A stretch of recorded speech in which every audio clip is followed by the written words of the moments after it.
আল্লাহ তুমি মাহফিলের দিকে তাকাইয়া দেখো,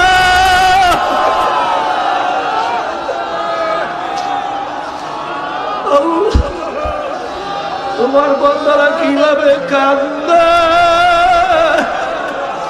এ মালিক তোমার কি একটু মায়া লাগে না?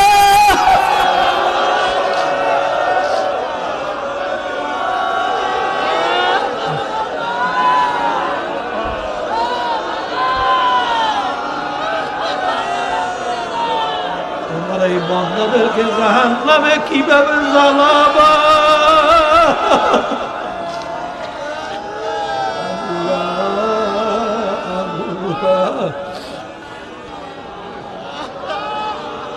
আমার ভাইদেরকে বলবো, পর্দা আলেম মা বোনদেরকে বলবো, আল্লাহ আল্লাহ দয়া মায়া করে আপনি আমাদেরকে আপনার মুখী কইরা দেন।